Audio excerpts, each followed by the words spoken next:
And they said to him, "We are able." And Jesus said to them, "The cup that I drink, you will drink. And with the baptism with which I am baptized, you will be baptized. But to sit at my right hand and at my left is not mine to grant, but it is for those for whom it has been prepared." And when the 10 heard it, they began to be indignant at James and John. And Jesus called them to him and said to them, "You know that those who are considered rulers of the Gentiles lord it over them, and their great ones exercise authority over them. But it shall not be so among you. But whoever would be great among you must be your servant, and whoever would be first among you must be slave of all. For even the Son of Man came not to be served, but to serve, and to give his life as a ransom for many." We can get to know people through stories, learning about them, learning about the way they behave in certain situations. And with that as our basic thought, we have been examining for the last several weeks the stories of Jesus. And I've been preaching a little bit differently in that series. For those who have been here, you know that, where I've been trying to focus more on the stories than us reading them and carefully going through the verses, because what I want us to do is to get a sense for Jesus. And I want us particularly to think about, if we were to walk with Jesus and know Jesus, what we would notice, what would stick out to us about his character, things that we now, as distant observers, as disciples of Jesus, but not walking with him physically, we need to know as we follow him and as we want to get to know him better. So what we've done in this series so far is we've talked about Jesus as a faith magnet, and we talked about Jesus as knowing God, and we've talked about Jesus last week as making all things new. Sometimes when we're in the middle of a series, though, it feels like the series may go on forever. And I want you to know that this series is only going to go on for about 33 more weeks. No, next week we'll wrap up this lesson, and then next week we'll have something else to say to close this out as we talk about what happens to Jesus after his death. But this morning, what I want to focus on is what comes to mind from this text that we've just read, which is the idea that Jesus sacrifices himself, that Jesus came to give of himself and to fully offer himself to God and to people.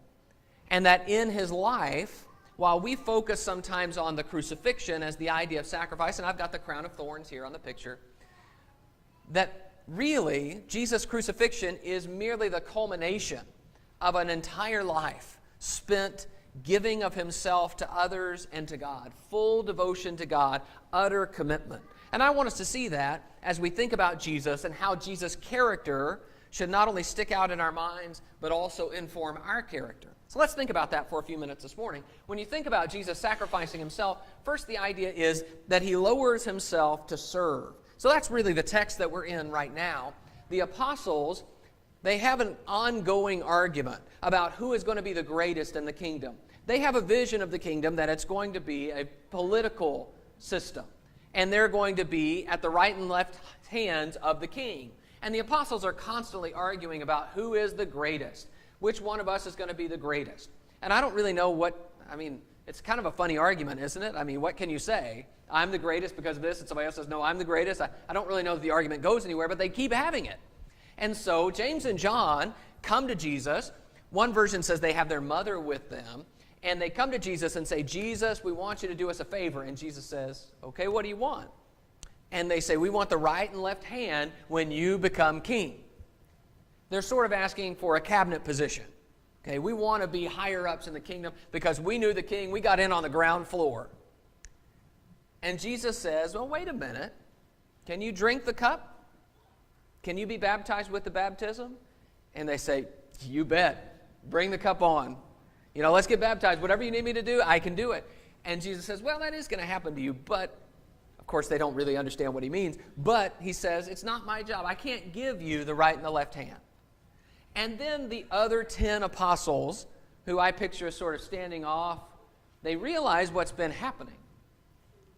And they're mad. They're mad because they didn't think of this first.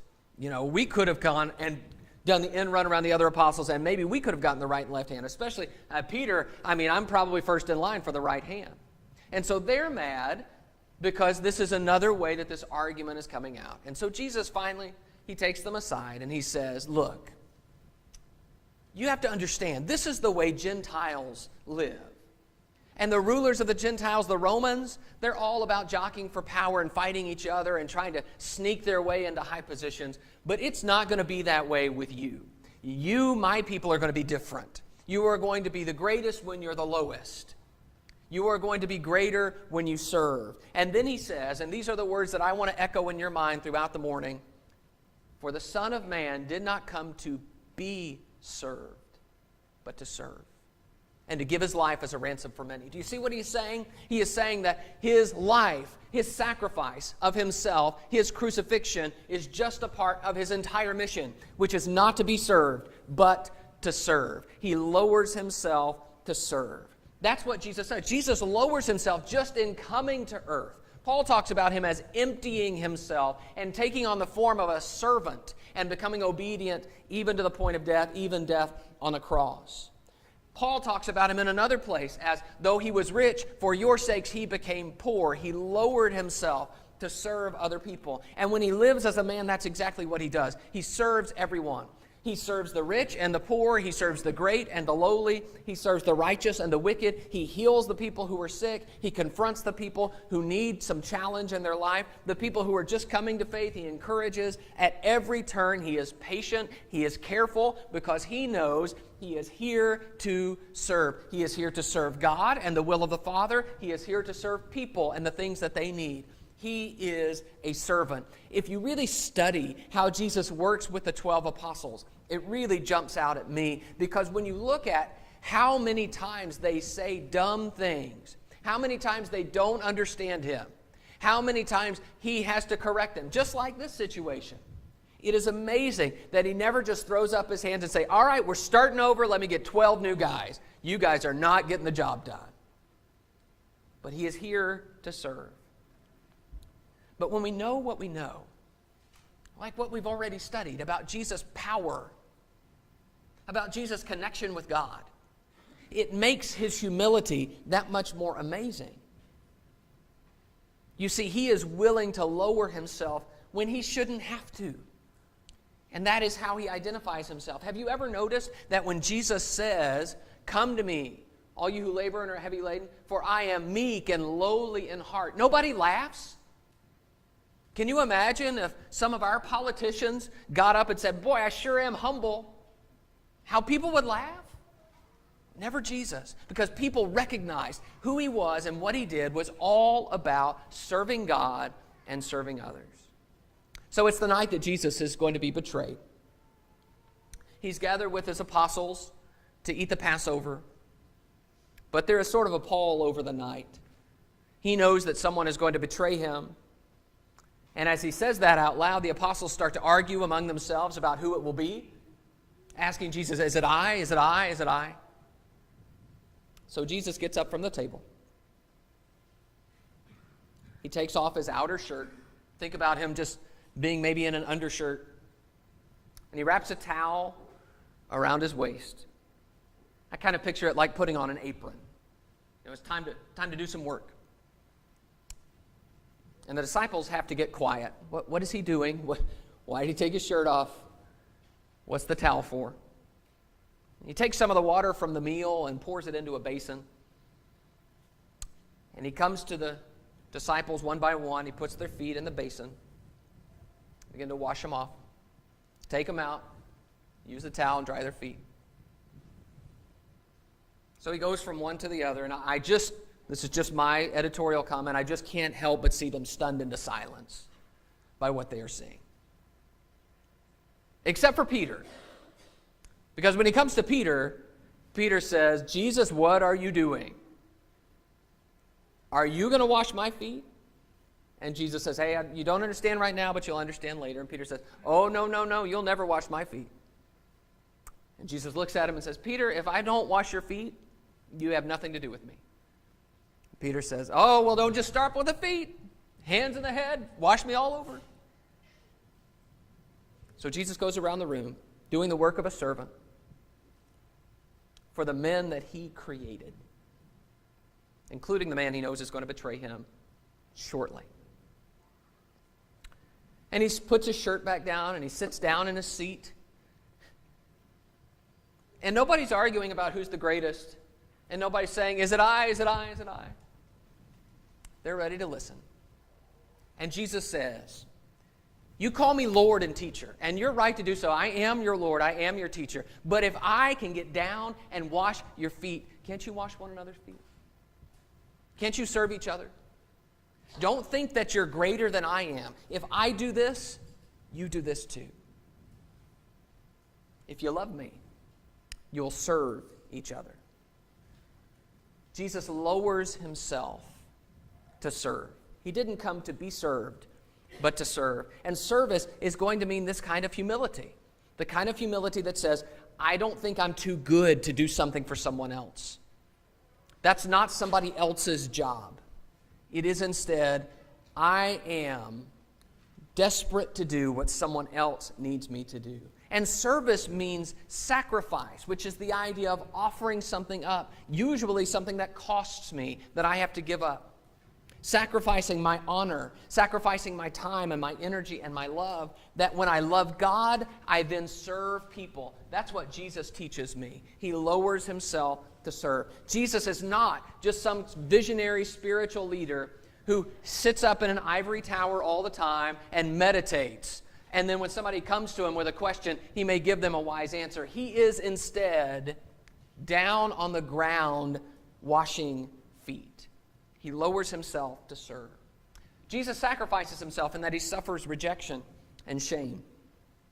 So, if you're keeping track, that means not only does the creator of the universe come into his creation and become a man, not only does he humble himself to become obedient, not only does he take the form of a servant, but he also suffers the pain of rejection and shame at the hands of the people he created. So here is the situation. Jesus, right after he starts preaching, he goes home to Nazareth.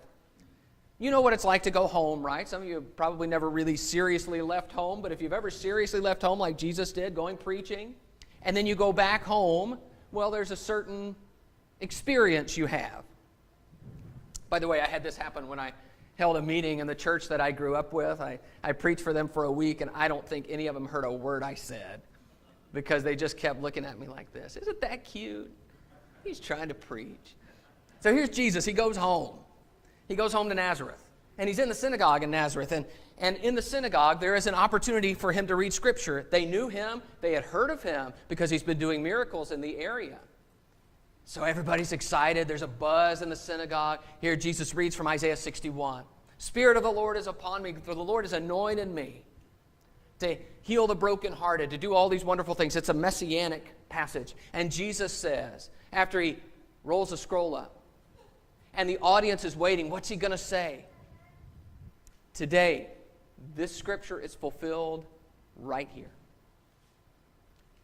And everybody's amazed at what Jesus begins to say. But Jesus knows their hearts, and something's not right, because he says, I know what you're thinking. You're thinking, physician, heal yourself. You've done so many miracles. We want to see a miracle. And Jesus says, I want to warn you. There were a lot of lepers in Israel, but Elisha wasn't sent to any of them. He was sent to a Gentile named Naaman. A lot of widows in Israel, but Elijah didn't go to one of them. He went to the widow of Zarephath, a Gentile. In other words, if God's people are hostile to him, God will go outside his people. And suddenly, the crowd is not nearly as interested in his sermon. Because basically, Jesus is saying, if you don't want to hear me, God will send me to the Gentiles. And they take him and they try to kill him. Try to throw him off a cliff. This their native son. Rejection and shame. These are the people that know Jesus best, and already they want to kill him. So if we walked with Jesus, I think we would notice this immediately, that Jesus, despite the fact that he preached the gospel, that he preached good news, that he was patient with people and worked with people and tried to get them to believe in God, despite that fact, people tend to recoil at him and to react harshly to him. And I think we would also notice that Jesus embraces the rejection and shame that comes from his message. I think we would notice that just from hearing him talk. Jesus tells several stories, and most of them have to do with how the plan of God involves the rejection of Jesus. So he tells a story about a king who has a banquet for his son and invites a bunch of people, and the people all reject the message. They say, no, we don't want any part of it. And then he sends more servants, and they kill some of them and beat some of them. Jesus knows God's plan is going to involve rejection and shame. Jesus tells a story about a man who has a vineyard, and he gives it to some tenants who are supposed to tend to the vineyard and then send some of the fruit to him. And yet when he sends messengers to get the fruit, they beat them, and they kill them, and over again. Finally, he says, you know what? I'll send my son. And he sends his son, and they say, here's the heir, let's kill him, and we'll have the inheritance. And so they kill the son. Jesus knows. In fact, at the close of that story, he says, the stone that the builders rejected has become the chief cornerstone. The stone that the builders rejected. He says, that's me. I know that I am here to suffer and die. And if we were around Jesus, that would be a strange way to talk. In fact, we might even, and I think sometimes the apostles do this, we might even say, Jesus, wait a minute. Don't you know? You don't have to put up with that. James and John say, don't you want us to call down fire from heaven if these Samaritans won't receive us? Don't you know? Jesus, you have access to power. You can stop all of this. And yet Jesus embraces the suffering and rejection that is a part of his message. And Jesus does suffer. He is treated like a criminal. When he runs afoul of the authorities, eventually they plot and bribe Judas to have him arrested. And he says, as they come out to him, have you come out to me as against a robber? He's arrested and led to the house of the high priest. There he is accused of things that aren't even crimes, like saying that destroy this temple and in 3 days I'll lift it up, build it up. They blindfold him and hit him, saying, prophesy who hit you. They take him to Pilate, cry for his blood. They spit in his face. The Roman soldiers take him to have fun with him, and they strip him of his clothes and put purple robes on him. And they put a scepter in his hand and a crown of thorns on his head so that he looks like Caesar. And they bow the knee and make fun of him. Oh, hail, King of the Jews. They lead him outside the city where the defiled things go. And they strip him of his clothes and gamble for them. They nail him to a tree. And the people who bother to come out of the city to watch him die make fun of him. Oh, Jesus, you're the king. Come down from the cross, king. Oh, you saved everybody, but you can't save yourself. I thought you were so close to God, but God doesn't seem to want anything to do with you now. What is amazing about Jesus is that he willingly suffers all of this. He has the power to stop it. He tells Peter, don't you think I can call down 12 legions of angels? Don't you know? It's not that he couldn't. It's that he wouldn't stop the rejection and shame. Jesus knows the hearts of those around him. Jesus knows the evil that has possessed them in this moment. And yet he still cares and still loves and still serves and suffers for the good of the world. He sacrifices himself. And he offers his life for others. If we were to follow Jesus, we would hear him say things like this. We already read one of these. The Son of Man has not come to be served, but to serve and to give his life a ransom for many. We would hear Jesus say, I am the good shepherd. The good shepherd lays down his life for the sheep. We would hear Jesus say, greater love has no man than this, that someone lay down his life for his friends. That's the kind of person Jesus is. The focus Jesus has is always on other people. None of his actions is pointless. Always he is focused on people and how he can best serve and help them. That means that his death is not just an accident. It is instead a deliberate choice that is an outgrowth of his focus and his life focused on other people.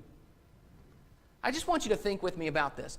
Think about that last night when Jesus is betrayed, just before he dies. Jesus is thinking about Judas. I know he's thinking about Judas because he talks to Judas. One of you will betray me tonight. He turns to Judas and says, what you do quickly. When he sees Judas in the garden, and Judas at the head of this party come to arrest him, he says, have you betrayed the Son of Man with a kiss, Judas? But he's also thinking about the disciples. We just talked about how he washes their feet and teaches them a lesson in that last night. He's thinking about Peter. Peter, if I don't wash you, you have no part with me. Peter, Satan has asked for you to sift you like wheat. After you've been restored, strengthen your brothers. Peter, this night you'll deny me 3 times. And after his denial, one of the most chilling verses in the entire Bible, says that as Peter is speaking, I do not know the man, the Lord turned and looked at Peter. Jesus is thinking about Peter. Jesus is walking with his cross, and he sees women weeping, and he says, daughters of Jerusalem, don't weep for me. Weep for yourselves and for your children, for what's going to come on you. He's thinking about them. They're crying because of him, and he's thinking about them. It's amazing. Jesus is thinking about the people who are ridiculing and killing him. Father, forgive them, for they know not what they do. Jesus is thinking about the criminal hanging next to him. Truly, this day you will be with me in paradise. Jesus is thinking about his mom and who's going to take care of her after he's gone. And he says to John, John, take care of my mom. Behold your mother, and mother, behold your son. While he's on the cross, he's arranging for his mother's care. Who's thinking about Jesus in this moment? Not Jesus. Who is he thinking about? It's only later, when the dust clears and the tomb is found empty, that the disciples begin to process just exactly what's happened and what Jesus has done for them, how he has given his life for them. But it seems to me that it is worth our time to just sit at the foot of the cross and think about what is happening as Jesus offers himself for us. Because Jesus is simply finishing the service and the rejection and shame and the offering of himself that he had done throughout his life. I don't think we would miss it if we walked with Jesus. This spirit of giving it all, body and soul, heart and mind, everything to the service of God and the service of other people. And the reason Jesus' life has had the power it has had is because Jesus refused to be selfish. He refused to be served and instead sacrificed himself. Now, please don't miss that Jesus calls us to follow him in this. He says, if anyone would come after me, let him deny himself and take up his cross daily and follow me. Jesus calls us to self-denial, like what he did, the denial of my will, the submission of myself to God and to others. If we want to be like Jesus, if we want to come after him, this is where we begin, where we lay at the foot of the cross our desire to please ourselves.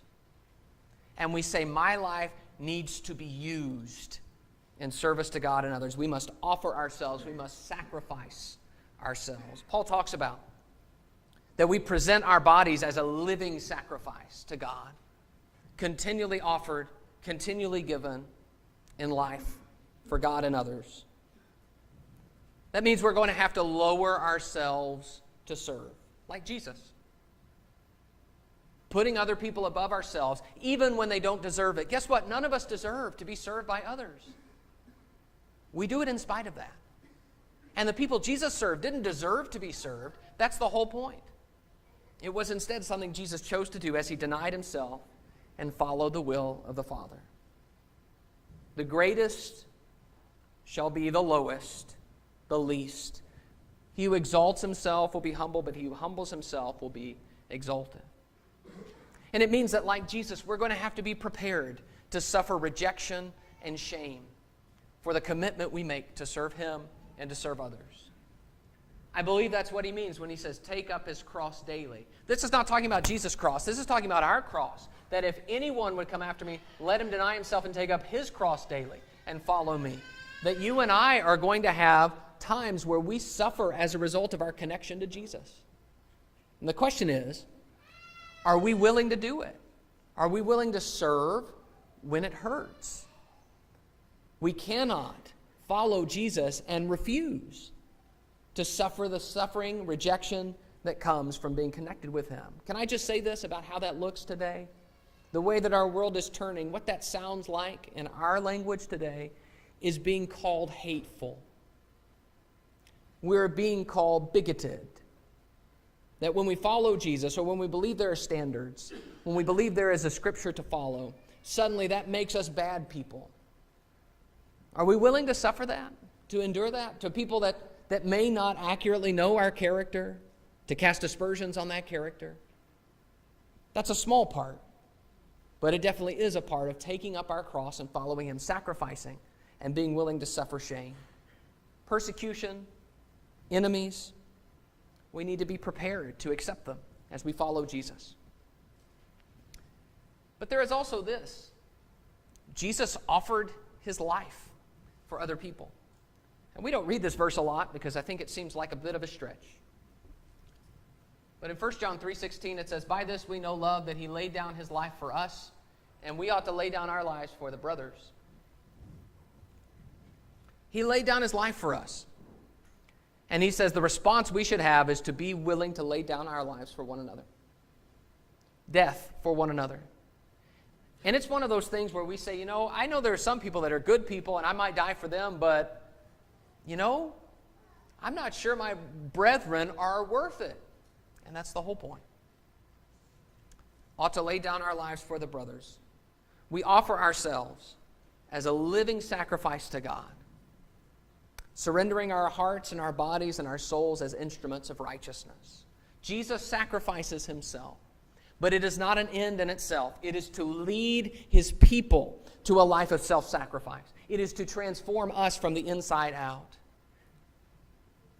It is so that you and I can stop this incredible focus we have on ourselves, where we live for ourselves, where we do what we like, where we think our entirety of our life is about pleasing ourselves, and say instead, my life should be spent in service to other people and in service to my God. So I want you to think about your life. Just how much time you spend in thinking about other people instead of yourself, thinking about their needs and their hopes and their dreams and their struggles. I want you to spend some time thinking about just how much you're willing to do for your brothers and sisters, for the people in your neighborhood and in your family, for those you come in contact with at work, at school. Especially, are there limits you put on what you would do for someone else because they seem unreasonable? I would like to ask you to think about that, particularly as you sit at the foot of the cross. May I ask, would you willingly embrace suffering and shame for your connection to Jesus? May I ask, does giving your life for Jesus seem like too much? Again, as we sit at the foot of the cross. Jesus teaches us that when we deny ourselves and give ourselves fully to something, there is an incredible power. And I think this would draw us to Jesus, were we to walk with him, and it should draw us to Jesus as we follow him in this relationship, though he's not physically present. Jesus sacrificed himself, lowering himself to serve, suffering rejection and shame, offering his life for others. The question is, do you need to respond to that sacrifice that Jesus made so that you could be free from your sins? He has given his life as a ransom for you.